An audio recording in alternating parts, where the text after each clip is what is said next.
Aujourd'hui, nous allons voir, sachons regarder les belles choses autour de nous.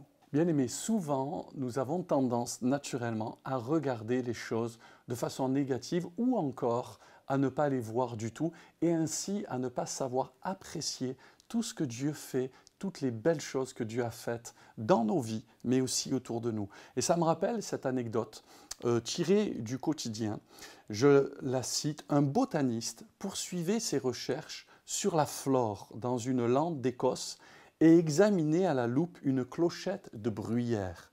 Il fut tout à coup interrompu par une ombre qui se plaçait entre lui et le soleil. Relevant la tête, il vit devant lui un vieux berger qui le contemplait avec curiosité. Évidemment, il ne comprenait pas du tout une telle occupation. Alors le savant lui tendit la fleur et la loupe en l'invitant à regarder. Voyant la fleur plusieurs fois grossie, le vieil homme, berger, ne pouvait en détacher les yeux. Il l'admirait et de grosses larmes roulaient sur ses joues. « Oh » finit-il par dire, « comme c'est beau ! Mais j'aurais mieux aimé que vous ne m'ayez jamais montré cela. J'en ai écrasé sous mes pieds chaque jour des milliers et des milliers qui étaient tout aussi belles que celle-ci. Combien de grâces merveilleuses de Dieu, d'occasions offertes par lui, n'avons-nous peut-être pas chaque jour foulé aux pieds, c'est-à-dire sans y prendre garde. Comme le dit un beau cantique, compte les bienfaits de Dieu, mets-les tous devant tes yeux, tu verras en adorant combien le nombre en est grand. La Bible dit, bien-aimé, que béni soit le Dieu et Père de notre Seigneur Jésus-Christ, qui nous a bénis de toute bénédiction spirituelle dans les lieux célestes en Christ. Savons-nous les apprécier, les voir et les vivre au quotidien?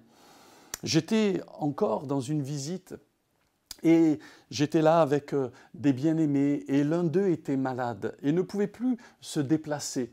Il vivait ainsi enfermé pratiquement en permanence dans sa maison depuis des années. Et là, au cours de notre conversation, à un moment donné, eh bien, il dira « Je peux voir dans mon jardin ces jolies fleurs. » Voyez, sa vie se résume à peut-être pas grand-chose aujourd'hui avec l'âge, les souffrances, les douleurs. Mais j'étais interpellé par cette réflexion. Je peux voir encore ces jolies fleurs dans mon jardin.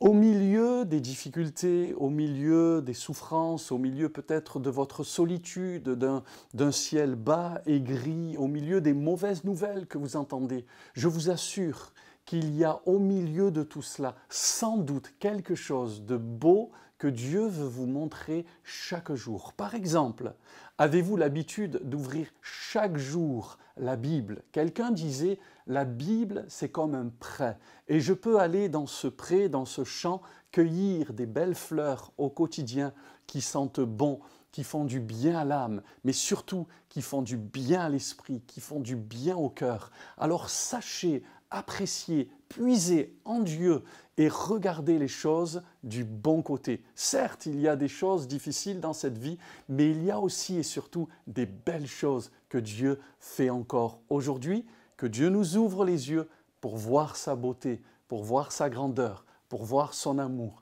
pour voir sa fidélité, pour voir tout ce qu'il fait dans notre vie et dans notre cœur. Soyez bénis et gardez espoir.